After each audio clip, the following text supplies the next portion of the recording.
Welcome to Sam Podcast. Enjoy listening to English every day.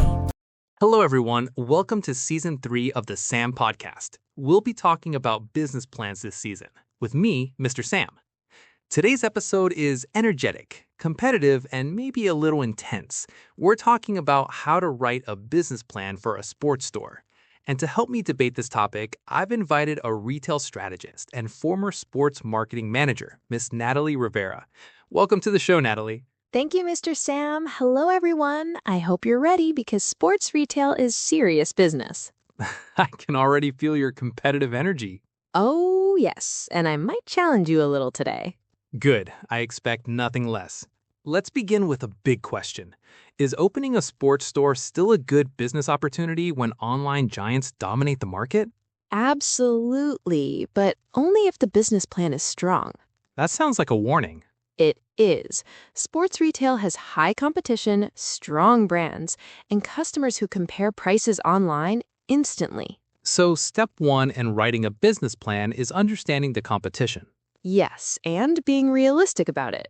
Let's start with the executive summary. I always tell my listeners, if this section is weak, investors stop reading. Exactly. And for a sports store, the summary must show energy and direction.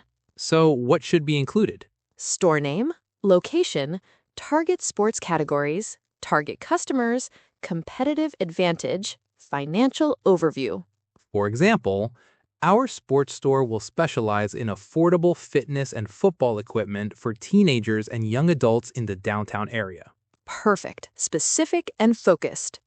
Here's where I think many entrepreneurs make mistakes. They think loving sports is enough. Oh no, loving sports is not market research. But passion helps. Passion helps motivation. Data helps survival.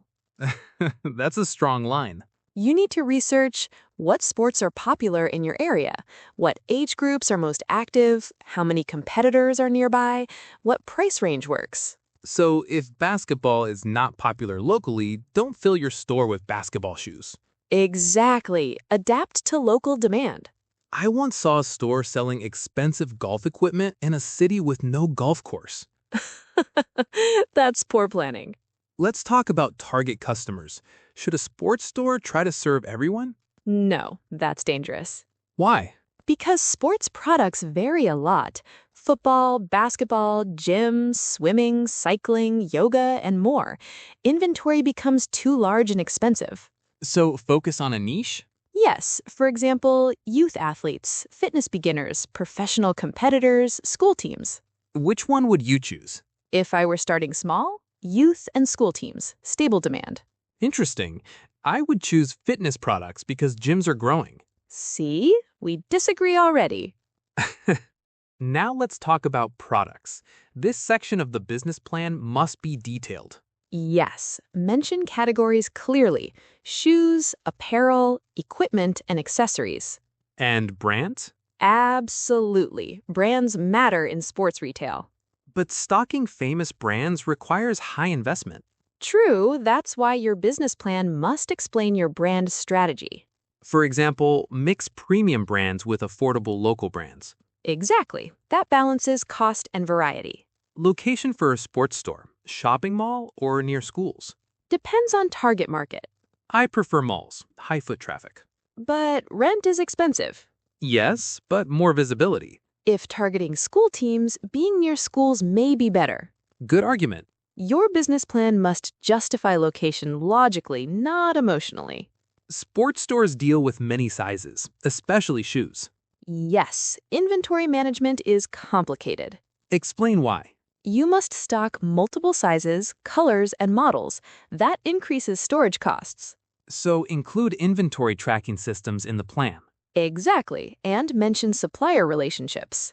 Reliable suppliers reduce stock shortages. Yes, customers hate when their size is unavailable. Marketing a sports store should be exciting. Definitely. Ideas? Social media campaigns, sponsoring local sports teams, organizing mini tournaments, influencer partnerships. I love the sponsorship idea. It builds brand recognition. What about discounts? Seasonal sales, back-to-school promotions, holiday campaigns. And loyalty programs? Yes, especially for athletes who buy regularly. Now comes the serious part, the financial plan. Yes, this is where dreams meet numbers. Startup costs may include rent deposit, store renovation, initial inventory, shelving and displays, POS system, marketing. Sports inventory is expensive, especially branded shoes.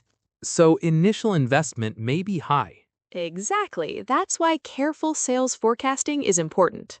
How do you estimate sales? Calculate estimated daily customers, average spending per customer, and seasonal demand peaks.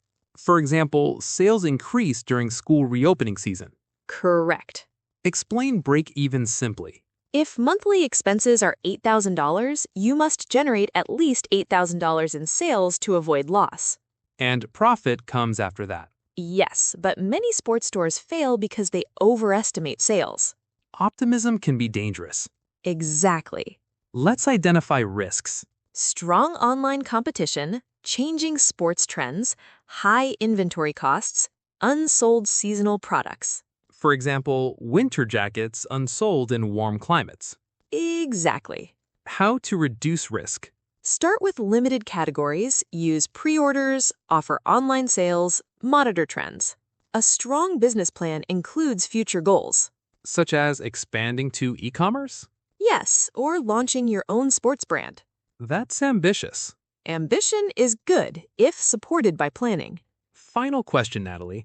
What's more important, passion for sports or strong business strategy? Strategy. Really? Yes, passion brings excitement. Strategy brings profit.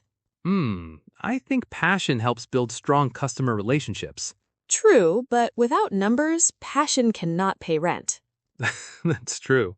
So combine both. Agreed. Today we discussed how to write a business plan for a sports store, including executive summary, market research, target market, product selection, location strategy, operations and inventory, marketing strategy, financial planning, risk management, long-term vision. Remember, sports retail is competitive but full of opportunity if you plan carefully. Thank you so much, Natalie Rivera, for this energetic discussion. Thank you, Mr. Sam. It was fun debating with you. And thank you to our listeners. If you enjoyed this episode of Season 3 of the SAM Podcast, don't forget to subscribe and share it with your friends. Stay active, stay smart, and see you next time.